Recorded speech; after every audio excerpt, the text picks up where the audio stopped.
Oui. Je parle en tant que président de la section culturelle de la prison de Rebeuss, dont je suis aussi l'imam. Parce que les jeunes ici considèrent que les paroles de mes chansons sont véridiques. Ils disent qu'ils regrettent de ne pas avoir suivi à la lettre mes enseignements. Car ça aurait pu leur éviter la prison. Mais je leur ai dit, hein? L'homme ne peut pas échapper à son destin. La preuve, si Dieu avait décidé que le Tamkharit, je le passerais à côté de ma Djaga, aussi méchant que puisse être le juge, hein, il serait obligé de me laisser rentrer chez moi. Hein. Mais je le répète, hein, encore une fois, je prends tout ceci avec philosophie. Hein. Je suis dans de bonnes conditions. Et mes ennemis ne vont pas m'entendre pleurnicher. Au contraire, je suis au diapason. Je suis adulé ici. Je suis respecté. D'autre part, hein, j'ai entendu l'annonce de la soirée d'anniversaire de mon frère de Baba Mamal, où il me cite parmi les artistes invités.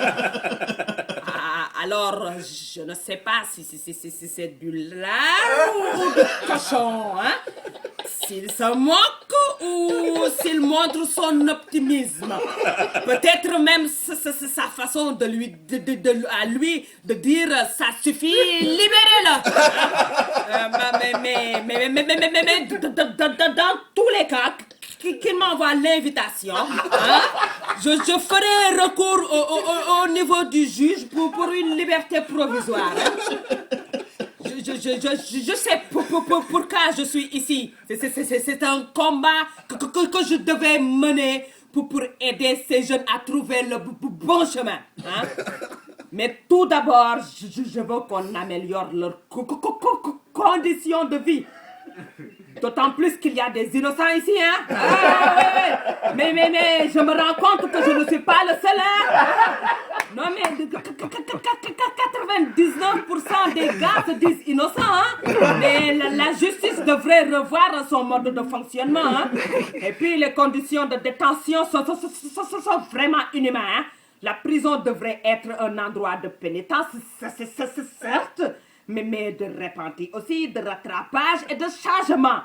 Mais ici, c'est l'endroit où on transforme un petit délinquant en criminel endurci. Oui. La prison est surpeuplée. On mélange du tout et du n'importe quoi. Les gens sont traités comme du détail. Dans les cellules, là, la promiscuité est au-delà du raisonnable. Hein? Parce que quand même, en plein rêve, il se peut que des gens oublient où ils sont et avec qui ils sont. Et puis avoir un geste déplacé, mais qui peut être très lourd de conséquences. Hein? Parce que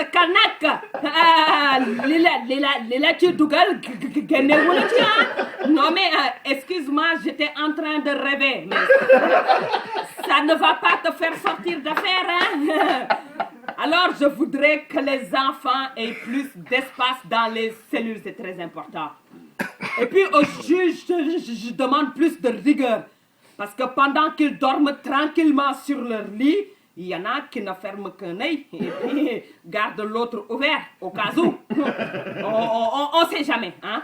Il faut libérer les innocents. C'est inadmissible de garder une personne qui n'a rien fait des années et des années en prison pour enfin se pencher sur son dossier et se rendre compte que cette personne est innocente, victime de complot et de manigance.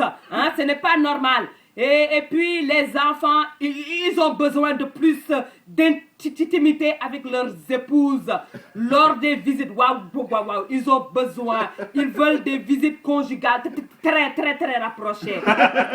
Et puis la nourriture est infecte. Et puis attention, hein, ici, tout ce que tu trouves d'or, tu le trouves à l'intérieur. Hein. Comment ça rentre? Moi, je sais pas, hein, mais en tout cas, ça rentre. Hein. Alors, moi, pour apporter un peu de réconfort et en tant que président de la section culturelle et en même temps imam, le vendredi, je fais un veillée de prière. Et le samedi, un grand concert. Alors, j'invite tous mes amis artistes, sauf ceux qui ont comploté contre moi. Je ne fais pas tout ça pour bénéficier d'une liberté provisoire ou sous bonne conduite. J'ai fêté la Tabaski, le Tamkharit. Je suis sûre que Noël, je serai dans ma famille à côté de ma Jaga. Voilà, vous êtes tous invités. Voilà donc.